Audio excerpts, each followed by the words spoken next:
The ego is the system that runs your sense of self. It is made out of thought patterns, emotions, and behavioral loops, and the stories that try to hold it all together. Left unchecked, it creates endless existential searching, chronic disconnection, and the persistent sense that something is wrong.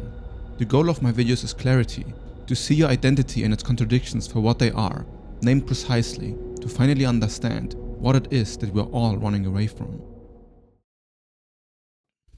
You're much more scared of what you're capable of than the fear of not accomplishing it. The power that you hold to enact change in your life is way stronger than what your intuition might lead you to believe. Like, technically, you can just stop whatever you're doing, go on the street, strip naked, and run around like a madman. Now you have 10,000 layers of systems in your brain that are telling you that this is a bad idea. And there's a good reason for it, right? Because you would have to carry consequences you don't necessarily want to be carrying. But realistically, the consequences are probably milder than you think, depending on what we're talking about, of course. I mean, running naked in the street could maybe lose you your job, depending on what you're doing. And there's not really much to gain there except to, appear like a madman. But what if you let go of all your inhibitions? What happens if you actually embody all the parts of you that you think are too extroverted, too intense, or maybe too much for society? Well, you're going to risk also maybe losing your job or losing the, friendship circle that you have. Within you, there's a shadow, which are all the repressed aspects of yourself, and they often relate to what you think is bad. And this can go from violent outbursts that you're trying to suppress to just speaking your own mind and putting your own boundaries on display, to say what you are okay with and not okay with, and abandon people that do not serve you or even hurting them in the process. The ability to hurt another person is the ability to create change in your life. If you're not threatening, then you're harmless. And if you're harmless, you won't be able to enact the change that you want, because all you have are other forces around you pushing against your current state of being. So if you want to enact change, you necessarily need to threaten the established status quo. So you need to be dangerous in order to threaten. And what is dangerous is that what lies in your own shadow. People are more scared of success than they are of failure, because for most people, failure is their normal state, but success is something that they don't know how it is going to be like. So it completely shifts your identity in a way that is deeply terrifying, because now things are possible you did not think were possible before. Having a lot of money is also power that a lot of people don't trust themselves with, despite believing that they actually want money all the time. But once you have it, you notice that it was never money that was the problem, but the integration of your own shadow that is dictating your life if you have money or not. If you cannot be okay with what is in your internal shadow aspects, then they will spill out unconsciously, and this then often are random angry outbursts or just other procrastinating behavior that doesn't align you with what you find exciting. Excitement is a key word here, and I cannot understate how important excitement is. Underneath all action that you find fearful, there's an underlying excitement there. Excitement means that something within this action speaks to you in a way that it causes you to be at the edge of your old personality structure. And this can be experienced as fear or can be experienced as excitement. And they all are intimately interconnected. If you connect with your own fear, you're most likely wanting to withdraw and not embody the power that is right in front of you. But if you act out of excitement, there's much more, will to, let all of this, force that you have come out consciously. And then you become very threatening to your own personality structure. The fear of becoming somebody who is evil or enacts the same negative patterns in the world that other powerful people do is often what holds people back. People believe that wanting power, wanting money, wanting fame is like this, what rich people do, like what narcissistic people do, who are overly focused on material wealth and superficial power structures. And then these people withdraw because they believe that spirituality is about not caring about anything and not being ambitioned, and that their highest self is the one that doesn't care. And this is not true. The highest self is the one that moves towards your internal excitement. The more excited you are, the more you are aligned with your highest self. And excitement doesn't need to mean that you are like full on dopamine, like a dopamine junkie or like an adrenaline junkie. But it is also in the subtle things. This vision of somebody that you want to rather be like than the version that you are right now.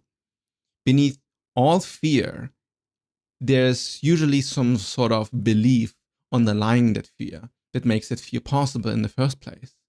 If you believe that if you were to embody your shadow, some negative consequences are going to come like as a response, even though you're not super cognitively or like consciously aware of it, this belief is still affecting how you then show up in the world. If you believe that being yourself is dangerous, you subconsciously are going to repress the parts that you believe are dangerous. And then this repression moves from anxiety towards fear.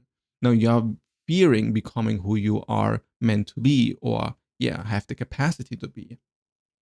A lot of this fear of potential is also just very rational survival instincts. If we look at what you can experience in this human lifetime, there's a wide spectrum of immense pain and immense bliss. And people usually overestimate the amount of pain and underestimate the amount of bliss. Because bliss sounds so, undefined for most, because most people have never accessed true bliss. Or if they do access it, it is usually then something that happens within a seeking framework, where the bliss state is like something that is only temporary and you need to cling towards it. And then you start to chase money, chase sex, chase power, because this is what gives you this bliss state. When true bliss is found underneath all of these material possessions, underneath all the seeking and the grasping, and it is something that is always there, present in the raw sensation of experience itself. This is the beauty of life and the beauty about how reality functions. And most people won't believe this. You do not believe that a physical, mechanical, biological universe based by all of these thermodynamic laws underneath it all could have a guiding light towards connection, love, bliss, curiosity. But you must ask yourself, like on a very deep level, why is there life? Just saying biology isn't enough. Because why is there, evolution?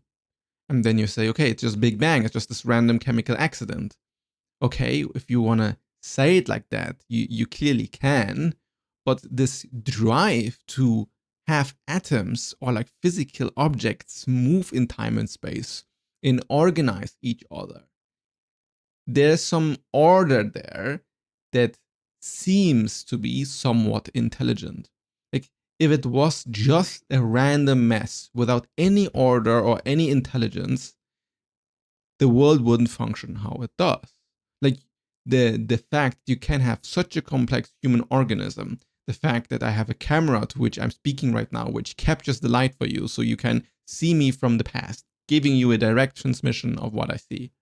All of these systems interacting with each other are way higher intelligence than, just a random accident. And I'm not appealing to some external God here. I'm just appealing to the nature of intelligence within awareness itself and a desire for curiosity and excitement entrenched with what reality is. There's constant exploration going on of new stages of stages or states of consciousness, experiencing themselves, wondering everything that can be. And this is why experiencing art, just like watching a movie or hanging out with your favorite person or petting your cat, are not just merely chemical experiences that happen in your brain. They contain meaning within them.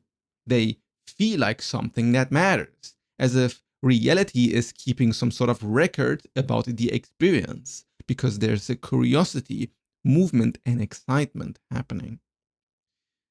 If you want to tap deeper into this excitement, you kind of have to be honest with yourself and see where you are lying to yourself, where you are acting out of shoulds that are not actually what your deeper excitement is telling you want.